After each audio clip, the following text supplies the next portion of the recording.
Hello everyone, and welcome to The Save Point. Save Point is a podcast that wants to bring Bible-based reviews on video games. We will be judging on two main criteria, the quality of the game and the content of the game. Both will be scored on a scale of 1 to 5.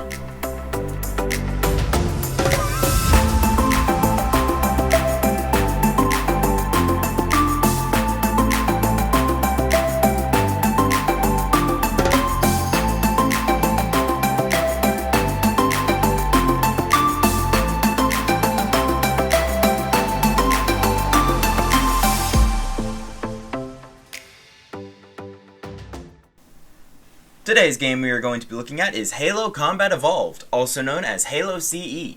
Halo CE came out in 2001, so this game is now 24 years old. Old enough to have a kid at this point. I'll just be covering the campaign, so there will be major spoilers, but, the game can legally drink. This was a major launch title for the original Xbox game system. It was also brought high-octane gameplay to an entirely new demographic.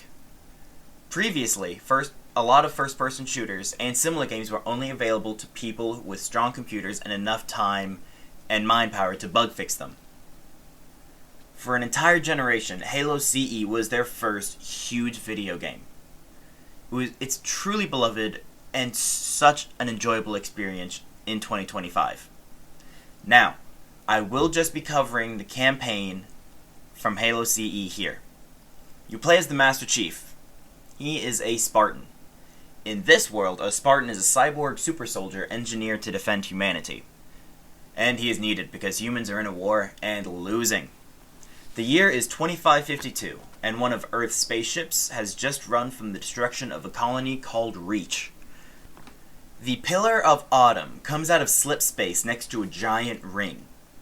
Slight spoilers, this ring is called Alpha Halo, or Installation 04. The Master Chief is woken up from cryosleep because the Covenant, the aliens, are boarding the ship. After a quick tutorial on movement, which can be challenging for people who have never used a controller in their lives, the Chief escapes to the bridge where Captain Keyes gives you the ship AI Cortana. After the meeting at the bridge, you make a break for the escape pods. They launch you down to the ring and you regroup with other survivors. Captain Keyes is then captured by the Covenant, so the Chief is sent on a rescue mission. Keyes is successfully brought back with information about Halo. Halo is a weapon, and because of that, it cannot be left in the Covenant's hands. To seize control of the ring, the Chief is sent out to the map room, also called the Silent Cartographer. After some difficulties, they reach Halo's control room. While there, they learn that Halo was built by an ancient race known as the Forerunners. And on top of that, they learn that there is something locked in the weapons cache on the ring that the Covenant is scared of. They, of course, learn this after sending a mission to blow it up. And it is, of course, released. And it is the Flood, a parasitic virus that infects sentient beings and turns them into what are essentially meatbags with guns. I'll leave the rest of the story up for you to discover on your own. It is an amazing experience. Halo CE wasn't just revolutionary for its story, but also mechanics. There are a total of 10 levels: the Pillar of Autumn, Halo, the Truth and Reconciliation, the Silent Cartographer, Assault in the Control Room, 343 Guilty Spark, the Library, 2 Betrayals, which for some reason for a long time I thought was 2 Betrayals, Keyes, and the Maw. Throughout the levels, more mechanics and tactics are introduced, such as vehicles. The tank will always hold a special place in my heart. One of the best parts of Halo CE is the enemy AI. Now, this is something that at least I haven't thought too much about, because it is just ubiquitous with gaming, and PvE everywhere is just filled with unique AI types. But back then, this was a different story. Each of the enemy types in the game have a unique AI. Again, if you're playing in the modern day, then this is a bit of a no-duh. However, due to the enormous differences in enemy appearance, it becomes much more apparent. I also love Halo CE because you can one-shot the hunters with a Magnum, but that's beside the point. Halo CE has a system of game modifiers called Skulls. Skulls can change the gameplay in a variety of ways, such as adding a little celebration when you headshot a grunt, to making you completely restart the level when you die. There's even a challenge called Lasso, which means Legendary, all skulls on. Legendary is the hardest difficulty you can use in Halo. This is a nightmare to play because of all of the insane skulls that just make it a much more challenging and, from what I've heard, annoying experience. I have not attempted it. Now, I will mention that I've played on the Master Chief Collection with the anniversary graphics. I've played with both of the graphics, but the difference is night and day. However, the pixel count of a blade of grass doesn't matter. The textures are still beautiful. And that's not to mention the music. Oh my goodness, the music. I could listen to the Warthog run on repeat all day long. Now, the easiest way to get your hands on Halo CE is inside the Master Chief Collection. Retail price is about $40, but it does go on sale on Steam and the Microsoft Store for about $10.